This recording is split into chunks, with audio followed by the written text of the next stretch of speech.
sou a professora Nandeara, trabalho na rede municipal de Palmas, sou professora da Escola Municipal Monteiro Lobato. Este ano estou como professora do 5º ano. Vou estar junto com vocês para a gente estar trabalhando o componente curricular de língua portuguesa.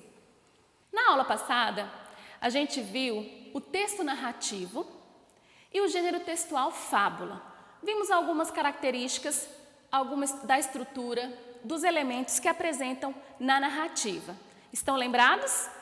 Quais são esses elementos? Espaço, personagem, narrador. E hoje nós vamos aprofundar os nossos estudos no conteúdo de verbo. Hoje nós vamos estudar sobre verbos. Primeiro, professora, o que é verbo? Vamos conhecer? Verbos é a palavra que indica ação, movimento, estado ou fenômeno meteorológico. Pode sofrer variações de acordo com as suas flexões. O verbo possui as flexões de modo, o modo indicativo, subjuntivo, imperativo. O tempo presente, pretérito e futuro. Número e pessoas. O número singular e plural. Pessoa, primeira pessoa, segunda pessoa e terceira pessoa. E a voz ativa ou passiva ou reflexiva. Por isso, essa classe é fundamental à nossa comunicação. Então, nós vimos aí a definição do que é verbo.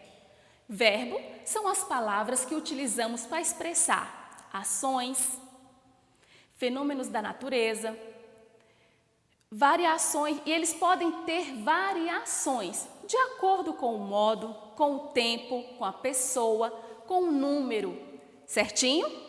Vamos acompanhar cada um desses? Vamos lá comigo.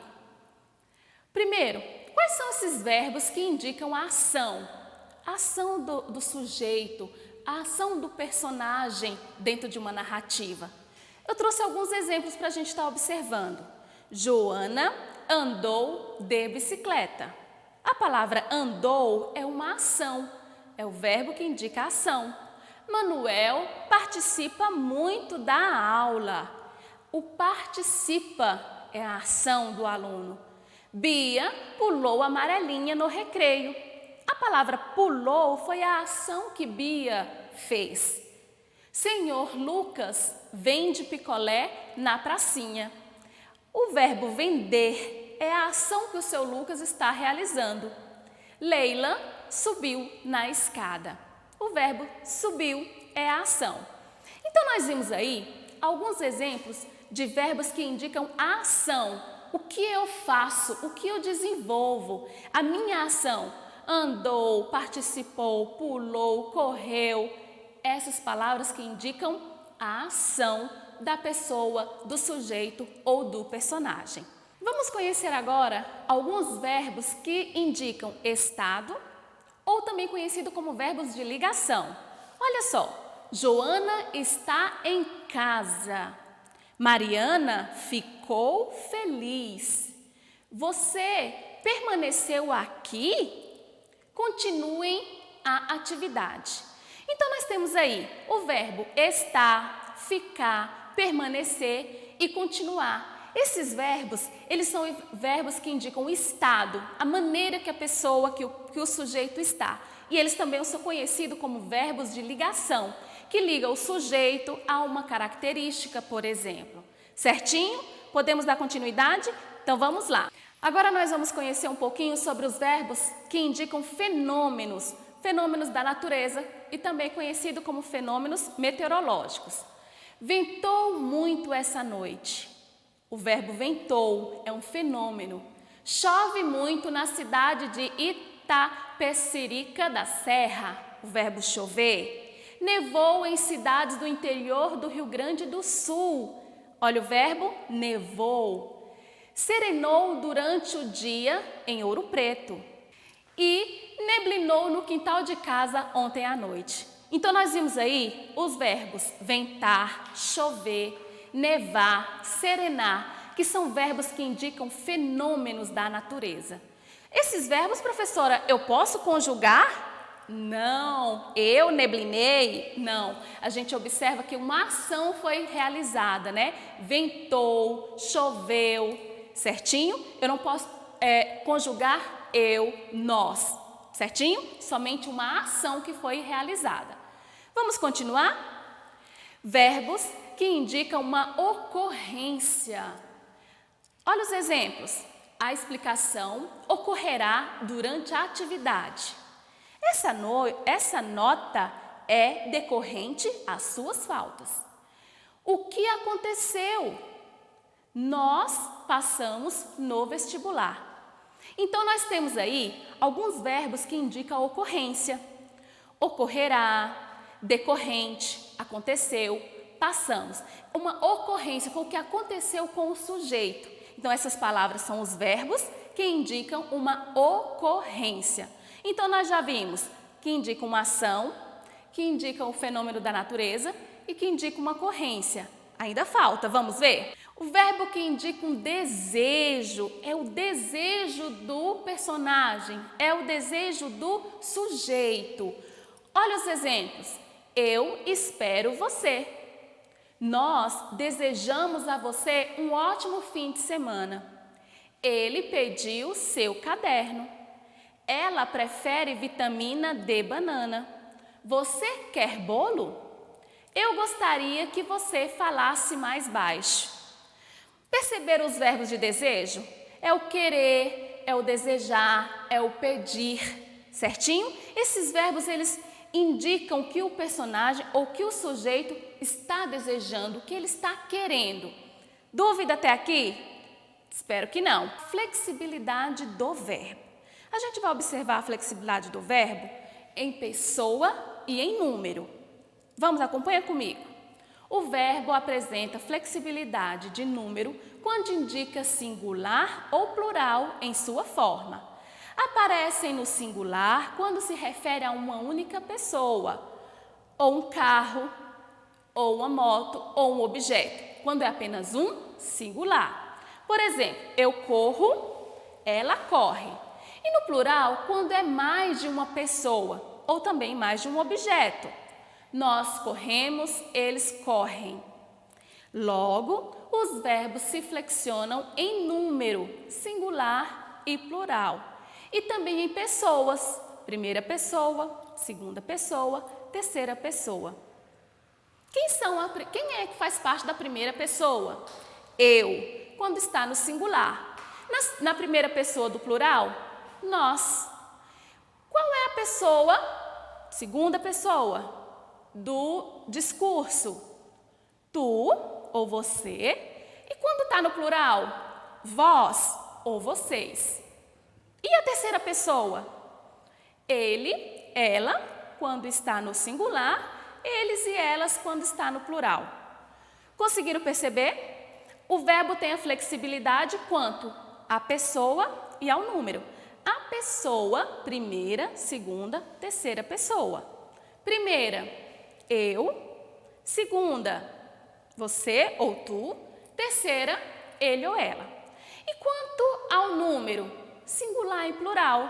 Singular, apenas uma pessoa ou apenas um objeto. Plural, vários objetos ou várias pessoas. Tudo bem? Podemos dar continuidade? Muito bem.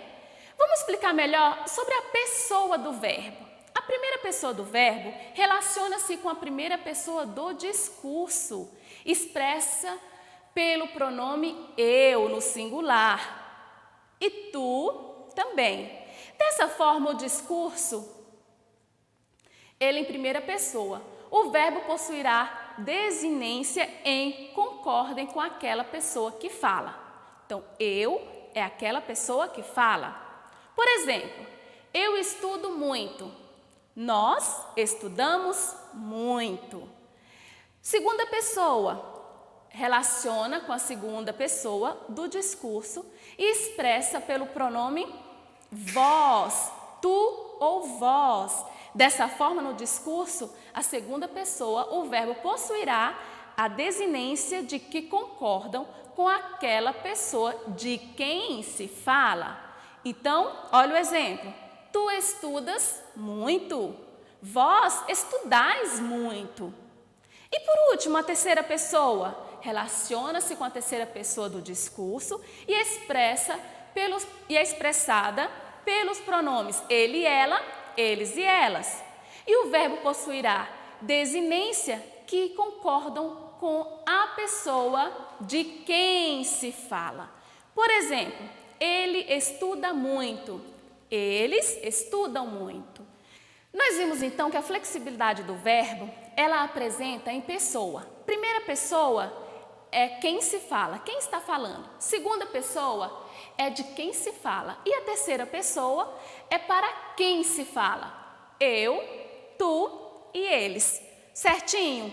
Podemos continuar? Vamos lá. E agora, os tempos verbais. Nós já vimos várias vezes que os tempos verbais são 3. Presente, pretérito e futuro. Vejamos, o tempo presente tem relação com o fato ou a ação que ocorre no momento em que se fala. O presente, a ação está sendo desenvolvida no momento que se fala. A professora está muito bonita hoje. Um exemplo, está, naquele momento. No pretérito, que é o mesmo que passado, tem relação com o fato ou a ação que já aconteceu. Por exemplo, a professora estava muito bonita ontem. E o futuro tem relação com o fato ou a ação que ainda irá acontecer posteriormente. Olha o exemplo. A professora estará mais bonita amanhã, pois é nossa formatura. Conseguiram perceber a flexibilidade do verbo em relação aos tempos? Presente, a fala e a ação acontecem ao mesmo tempo. Passado, a ação e a fala já aconteceu e no futuro ainda vai acontecer. Certinho? Vamos lá? Damos na continuidade? E os modos? Quanto à flexibilidade dos modos verbais? O modo verbal indica a atitude do falante em relação à ação que anuncia. Eu arrependo, eu arrependi. Qual é o modo indicativo? Quando o falante tem certeza de sua atitude. O fato será uma realidade. Então, o modo indicativo, a pessoa tem certeza do que está falando.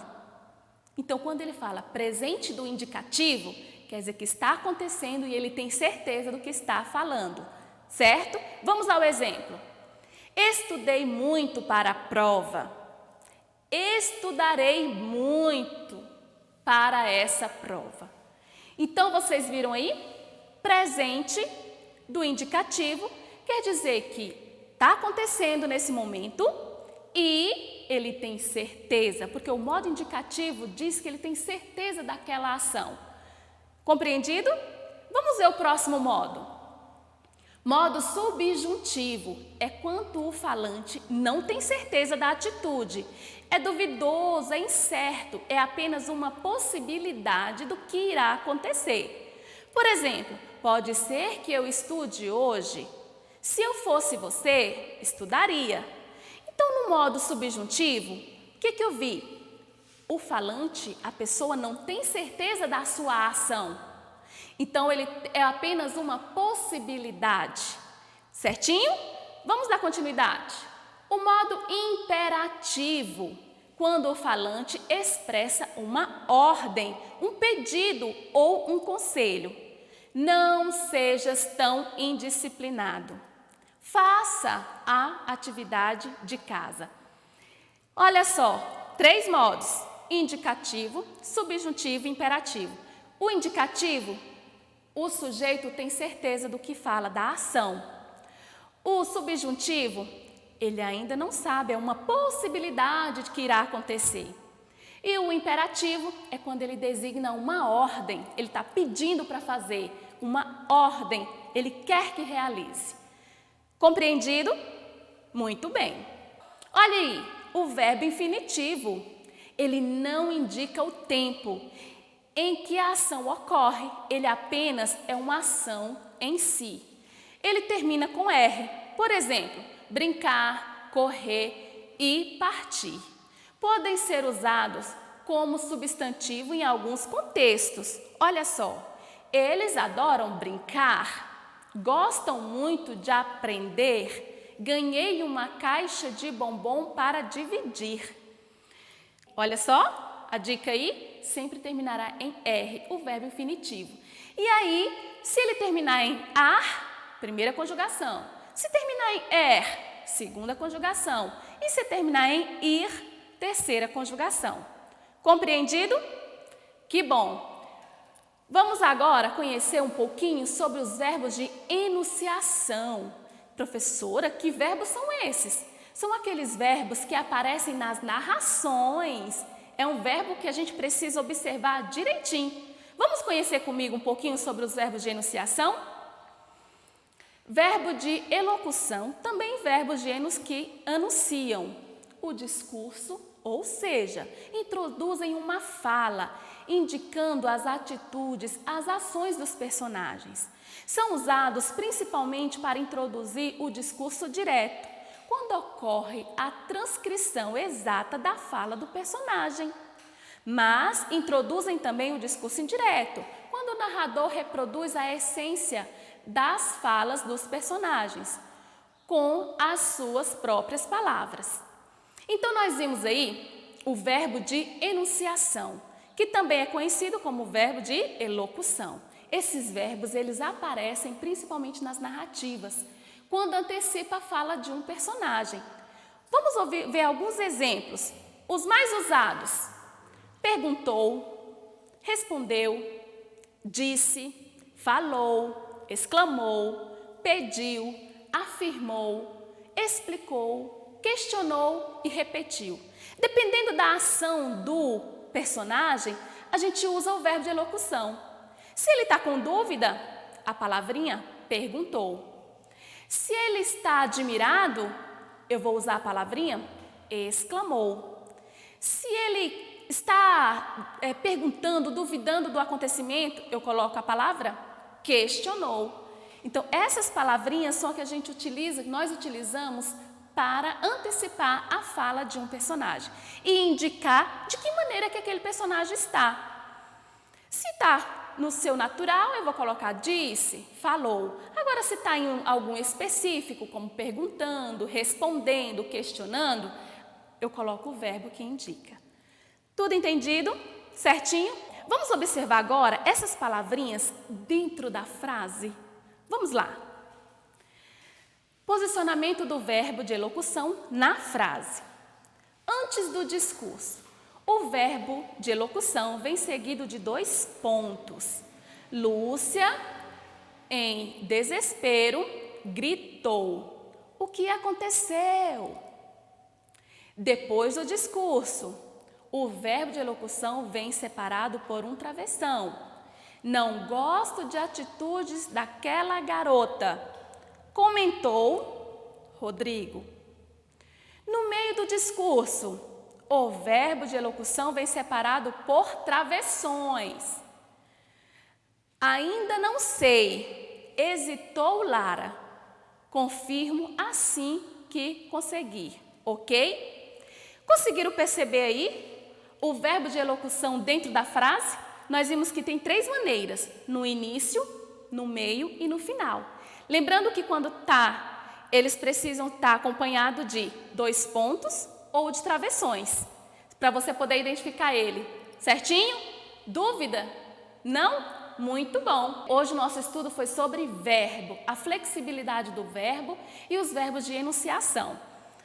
Espero que tenham gostado da nossa aula. Estamos chegando ao fim de mais uma aula. E não esqueçam, todo o nosso material de estudo está disponível na plataforma Palmas Home School. Certinho? Bons estudos, boa semana. Podem pesquisar mais sobre verbos, tá? Um grande abraço e até a nossa próxima aula.